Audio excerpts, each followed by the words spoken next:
Hello students, welcome again to learn with Yatiman. तो आज से हम स्टार्ट करने वाले हैं साइकोलॉजी। साइकोलॉजी में आपके सिलेबस जो है वो मैंने आपको पहले ही दिखा दिया था। तो आपका जो फर्स्ट टॉपिक है वो है बाल विकास, लेकिन उससे पहले हमें यह समझना है कि साइकोलॉजी क्या है। बिल्कुल बेसिक से चलेंगे, क्योंकि ऐसा नहीं है कि यूनिट 1 में जो फर्स्ट टॉपिक है बाल विकास दिया हुआ है तो आपको साइकोलॉजी के बारे में क्वेश्चन नहीं पूछा जाएगा। बिल्कुल पूछा जाएगा। साइकोलॉजी का उद्गम कहाँ से हुआ, किन भाषाओं से हुआ, साइकोलॉजी जो है उसका शब्द का प्रयोग किसने किया, और जो भी डेफिनेशन होंगी उनके बारे में भी पूछा जाता है। क्योंकि अगर आपने क्वेश्चन पेपर उठा के देखे होंगे तो बहुत सारी डेफिनेशन जो है वो पूछी गई हैं। तो ये टॉपिक जो है वो आपके लिए बहुत इंपॉर्टेंट रहेगा, जिसमें हम समझेंगे साइकोलॉजी के बारे में। उसके बाद साइकोलॉजी का शिक्षा में कैसे यूज हुआ वो भी हम देखेंगे।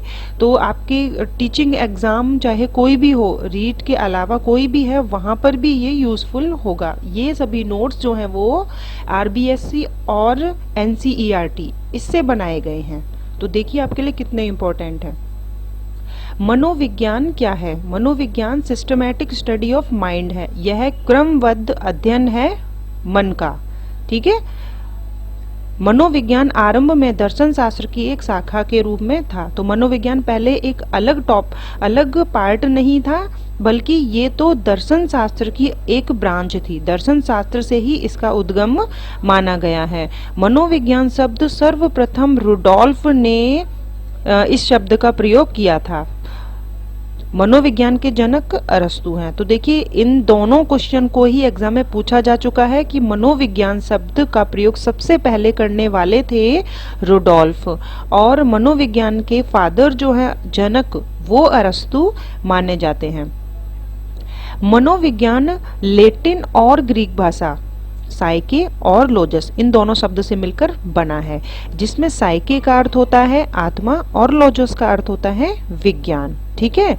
इसका अर्थ यह है कि मनोविज्ञान में हम आत्मा का, विज्ञान का अध्ययन करते हैं। यहां तक आपको बात समझ में आई होगी। उसके बाद देखिए मनोविज्ञान का विकास क्रम। पहले मनोविज्ञान को आत्मा के विज्ञान के रूप में कहा गया था, ये हमने देखा। फिर मनोविज्ञान को और साइकोलॉजिस्ट आए, उन्होंने मन का विज्ञान कहा, उसके बाद चेतना का विज्ञान कहा, और उसके बाद व्यवहार का विज्ञान कहा। तो चलिए समझते हैं। सबसे फर्स्ट पॉइंट है आत्मा के विज्ञान के रूप में। यह 16वीं शताब्दी के जो मनोवैज्ञानिक थे, प्लेटो, अरस्तु और डेकार्ते। प्लेटो, अरस्तु और डेकार्ते जो कि 16वीं शताब्दी के मनोवैज्ञानिक थे, इन्होंने कहा कि मनोविज्ञान जो है वो आत्मा का विज्ञान है। क्या कहा? आत्मा का विज्ञान है।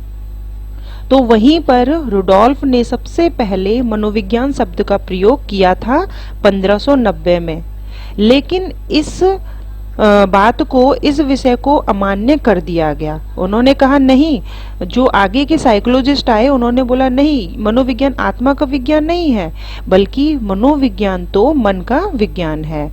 उसके बाद सेकंड पॉइंट है, जब 17वीं शताब्दी में पोम्पोनोजी जो इटली के थे और जॉन लॉक, इन्होंने बोला कि आत्मा के विज्ञान के रूप में मनोविज्ञान नहीं है, बल्कि मन और मस्तिष्क का विज्ञान है।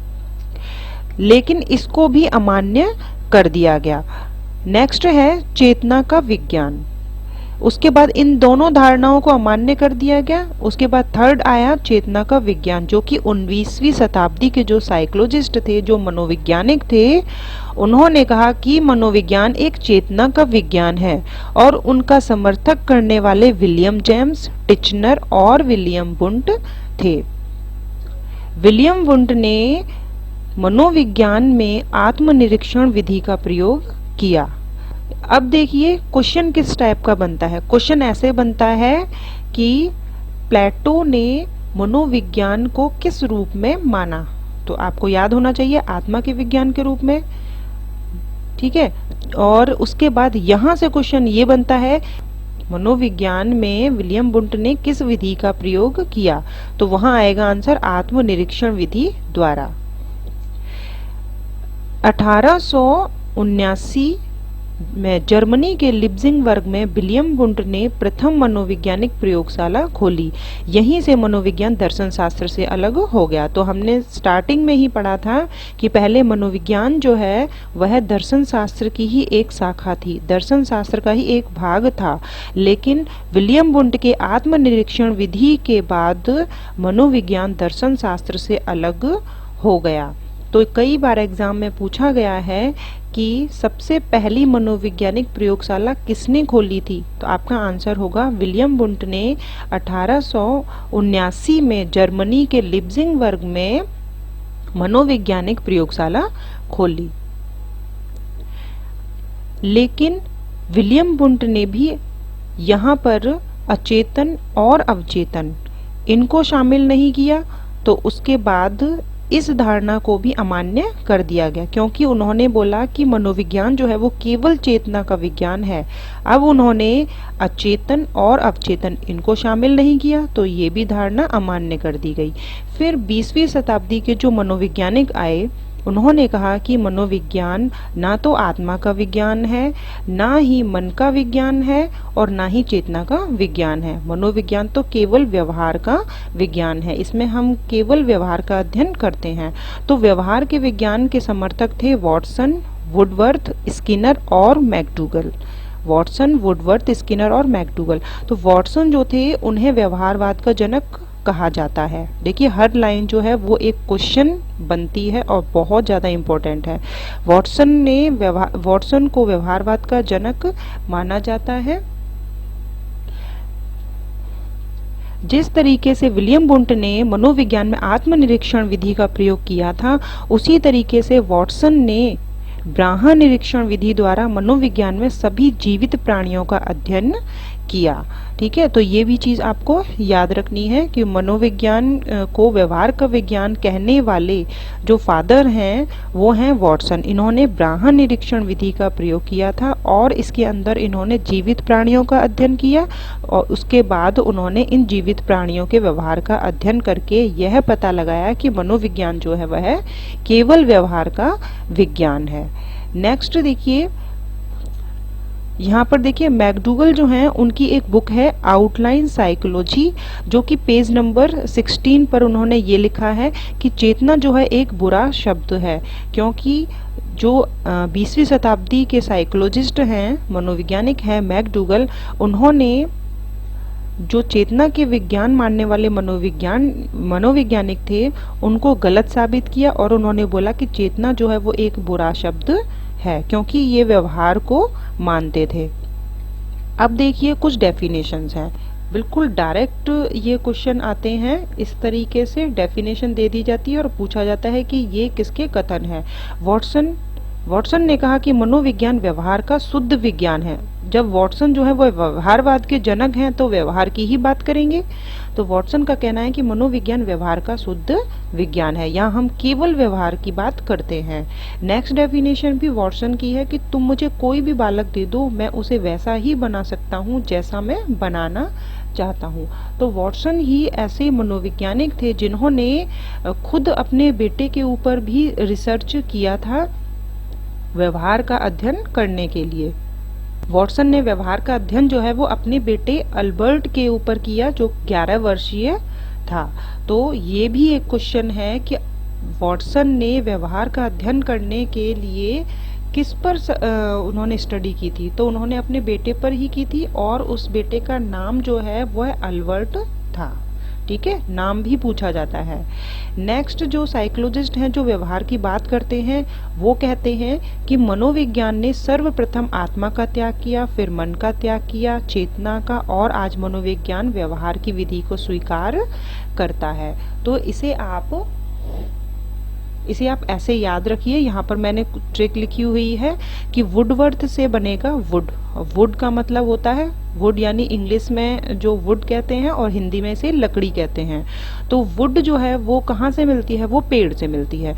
वुड पेड़ से मिलती है। अब देखिए पेड़ जैसे जैसे नीचे से ऊपर की तरफ जाता है, यानी इसकी प्रोग्रेस जैसे जैसे होती है, इस तरीके से थोड़ा सा माइंड में रखिए कि मनोविज्ञान पहले आत्मा का विज्ञान कहा, फिर मन का कहा, फिर चेतना का, और अंत में मनोविज्ञान कैसा हुआ, व्यवहार का विज्ञान हुआ। तो ये वुडवर्थ की है, ठीक है। तो ये दोनों डेफिनेशन आपको याद रखनी है कि वॉटसन ने अपने बेटे के ऊपर रिसर्च किया था और उन्होंने बोला था तुम मुझे कोई भी बालक दे दो, मैं उसे वैसा ही बना दूंगा जैसा कि आप बनाना चाहते हो। देखिए ये आपके बहुत ज़्यादा इम्पोर्टेंट है, जो आपके किसी भी एग्ज़ाम में पूछे जाते हैं।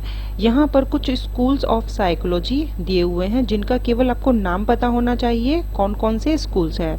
तो यहाँ पर है देखिए संरचनावाद है, इस स्कूल को विलियम बुंट इसके फादर माने जाते हैं, और प्रकार्यवाद यानी फंक्शनलिज्म के विलियम जेम्स, साइको एनालिसिस मनोविश्लेषणवाद के सिगमंड फ्राइड, व्यवहारवाद के जॉन वॉटसन, गेस्टाल्टवाद के वर्दिमर कोहलर कॉफका, संज्ञानवाद के प्याजे ब्रूनर टॉलमेन और मानवतावाद के कार्ल रॉजर्स अब्राहम मैस्लो। ठीक है, इनको आपको नाम को थोड़ा याद रखना है क्योंकि आगे हम जब थ्योरी पढ़ते हैं तो वहाँ पर भी हम देखते हैं कि गेस्टाल्टवाद स्कूल जो है वो किसने खोला था, वर्दिमर कोहलर कॉफका ने। तो इनकी एक थ्योरी है।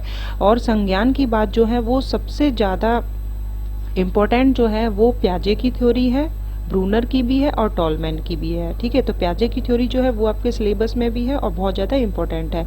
मानवतावाद स्कूल जो है वो कार्ल रॉजर्स और अब्राहम मैस्लो ये बात करते हैं। ठीक है, तो ये जो है ये इसे आप एक दो बार लिख लिख कर याद करिए, ये आपको याद हो जाएगा। नेक्स्ट है, अब हमने साइकोलॉजी पढ़ ली, अब हम देखते हैं कि एजुकेशन क्या है। देखिए थोड़ा सा ये समझने का है क्योंकि यहाँ से भी आपके क्वेश्चन जो हैं वो आपके शिक्षण शास्त्र है वहाँ से पूछ लिया जाता है। शिक्षा के जनक जो है वो फ्रॉबेल हैं। कौन है? फ्रॉबेल हैं। एजुकेशन जो है वो दो शब्दों से मिलकर बनता है, ई और डुको, जिसमें ई का अर्थ होता है अंदर से और डुको का अर्थ होता है बाहर की तरफ। एजुकेशन लैटिन भाषा के एडुकेटम से लिया गया है जिसका अर्थ है द एक्ट ऑफ टीचिंग, यानी कि एजुकेशन का अर्थ क्या है? आगे बढ़ना, विकास करना। अर्थात शिक्षा बालक की अंतर्निहित योग्यताओं को बाहर निकालती है। एजुकेशन का अर्थ है शिक्षा बालक की अंतर्निहित योग्यताओं को बाहर निकालती है। अब देखिए यहाँ पर कुछ डेफिनेशन है। क्रो एंड क्रो ये कहते हैं कि शिक्षा जो है वो जीवन का अंग है। क्रो एंड क्रो की डेफिनेशन है शिक्षा जीवन का अंग है। तो देखिए ट्रिक मैंने इसकी बनाई है, बच्चा जीवन भर काएं काएं करता है। तो ये आपको भी पता है कि बच्चा जो है वो जीवन भर काएं काएं करता है, यानी कुछ ना कुछ तो हमेशा बोलता ही रहता है। तो क्रो और क्रो से याद करेंगे काएं काएं, और जीवन भर से जो कि इसकी डेफिनेशन में आया हुआ है, शिक्षा जीवन का अंग है।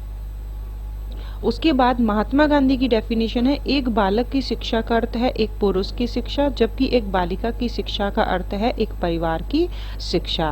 यानी अगर एक बालक को शिक्षा देते हैं तो केवल एक पुरुष को ही शिक्षा दी गई, लेकिन अगर एक बालिका को देते हैं तो इसका अर्थ होता है कि पूरे परिवार को वो शिक्षा दी गई है। नेक्स्ट है, हमने शिक्षा को समझ लिया, मनोविज्ञान को अलग से समझ लिया। अब शिक्षा मनोविज्ञान को जब हम एक साथ पढ़ते हैं, यानी जब मनोविज्ञान का शिक्षा में एजुकेशन में यूज क्यों किया गया, किसने किया, अब हम ये समझते हैं। शिक्षा मनोविज्ञान यानी एजुकेशन साइकोलॉजी, इसके जनक जो हैं वो थॉर्नडाइक माने जाते हैं। फादर ऑफ एजुकेशन साइकोलॉजी कौन है? थॉर्नडाइक। याद रखिएगा, ये आपके लिए बहुत ज़्यादा इंपॉर्टेंट रहेगा। Education psychology is a branch of psychology. ठीक है, तो ये ब्रांच है, ये एक शाखा है। शिक्षा मनोविज्ञान जो है वह है मनोविज्ञान की ही एक शाखा है। नेक्स्ट देखिए crow and crow. Crow and crow जो है अभी हमने समझा था क्रो एंड क्रो जो है वो उनकी डेफिनेशन में हमें क्या याद रखना होता है। शिक्षा मनोविज्ञान व्यक्ति के जन्म से लेकर वृद्धावस्था तक सीखने के अनुभवों का वर्णन व व्याख्या करता है। तो क्रो एंड क्रो का कहना है कि शिक्षा जो है वह शिक्षा मनोविज्ञान व्यक्ति के जन्म से लेकर, यानी जब से वो पैदा होता है और जब वो बूढ़ा हो जाता है तब तक वो कुछ ना कुछ सीखता रहता है। तो सीखने के अनुभवों का वर्णन और व्याख्या करता है कौन? शिक्षा मनोविज्ञान। तो ट्रिक तो हमने पहले से इसकी देखी थी कि बच्चा जीवन भर काएं करता है। पहले वाली ट्रिक में भी जीवन भर आया था और इस वाली ट्रिक में भी क्रो एंड क्रो की जन्म से लेकर वृद्धावस्था तक यानी जीवन भर काएं करता है। तो ये केवल एक याद करने की ट्रिक है। शैक्षणिक परिस्थितियों में मानव व्यवहार का जिसमें अध्ययन किया जाता है वो क्या है? शिक्षा मनोविज्ञान है, इसका ये अर्थ है। नेक्स्ट है स्किनर। शिक्षा मनोविज्ञान मानवीय व्यवहार का शैक्षिक परिस्थितियों में अध्ययन करता है। स्किनर का कहना है कि शिक्षा मनोविज्ञान मानवीय व्यवहार का शैक्षिक परिस्थितियों में अध्ययन करता है। ठीक है, तो मानव की जो व्यवहार का अध्ययन जो है वो शैक्षिक परिस्थितियों में करता है शिक्षा मनोविज्ञान, ये कहना है स्किनर का। अभी हम ट्रिक से याद भी रखेंगे तो आपको यहाँ परेशानी नहीं होगी। सेकंड डेफिनेशन भी स्किनर की है कि शिक्षा मनोविज्ञान मनोविज्ञान की वह शाखा है जो सीखने और सिखाने की प्रक्रिया का अध्ययन करता है। ठीक है, सीखने और सिखाने की प्रक्रिया का अध्ययन कौन कर रहा है? शिक्षा मनोविज्ञान, यानी शैक्षिक परिस्थितियों का ही अध्ययन कर रहा है। यहाँ भी एक ही बात है, बस शब्द जो है वो बदल गए हैं। नेक्स्ट है स्किनर की ही है, शिक्षा मनोविज्ञान शिक्षकों की तैयारी की आधारशिला है। तो इन तीनों ट्रिक में देखिए स्किनर जो है वह केवल शिक्षा, शिक्षक, सीखना, अधिगम इन्हीं शब्दों का यूज करते हैं। तो एग्जाम में अगर आता है और आप कंफ्यूज हो जाते हैं तो इन शब्दों को देखकर भी आप ये देख सकते हैं कि इन शब्दों का यूज हुआ है या नहीं। और इसके अलावा यह बात स्किनर कहते हैं कि शिक्षा मनोविज्ञान जो है वह सीखने सिखाने, शिक्षकों की तैयारी और शैक्षिक परिस्थितियों का अध्ययन करता है। नेक्स्ट डेफिनेशन है पील की। शिक्षा मनोविज्ञान शिक्षा का विज्ञान है। पील कहते हैं कि शिक्षा मनोविज्ञान किसका है? शिक्षा का विज्ञान है। तो देखिए ट्रिक कैसे है इसकी। पीलिया शब्द विज्ञान से संबंधित है। पीलिया जो जॉन्डिस हो जाता है ना, पीलिया, वह शब्द जो है वो किससे संबंधित है? साइंस से संबंधित है। अब इनकी डेफिनेशन में देखिए पील से पीलिया और विज्ञान से विज्ञान, तो इस तरीके से ये याद हो गई। नेक्स्ट है जेम्स ट्रेवर। शिक्षा मनोविज्ञान मनोविज्ञान की वह शाखा है जो मनोवैज्ञानिक सिद्धांतों व खोजों के प्रयोग के साथ शिक्षा की समस्याओं के वैज्ञानिक अध्ययन से संबंधित है। जेम्स ट्रेवर का कहना है कि शिक्षा मनोविज्ञान क्या है? जिसमें सिद्धांत होते हैं, खोज होते हैं और समस्याओं का निवारण होता है। तो ये समस्याओं के वैज्ञानिक अध्ययन से संबंधित है। अब याद कैसे करेंगे? देखिए इसकी ट्रिक है, जैम की खोज से बच्चे की समस्या खत्म हुई। अगर छोटे बच्चे को जैम मिल जाए तो वो क्या हमेशा यही खोजता रहता होगा कि हाँ जैम मिल जाए तो मैं इसको जल्दी से खा सकूं। तो जैम की खोज से बच्चे की समस्या खत्म हुई। जेम्स ट्रेवर से जैम और इनकी डेफिनेशन में खोज, समस्याएं, ये दोनों वर्ड आए हुए हैं। तो इस तरीके से आप याद रख सकते हैं। नेक्स्ट है टिचनर। भावनाएं शरीर के भीतर संवेदनाओं को उत्पन्न करने वाली अनुभूति के अलावा और कुछ नहीं है। टिचनर का कहना है कि जो भी भावनाएं होती, जो फीलिंग्स होती हैं, वो शरीर के भीतर जो भी इमोशन होते हैं केवल उनको उत्पन्न करने वाली अनुभूति है और इसके अलावा कुछ भी नहीं है। ये टिचनर का कहना है।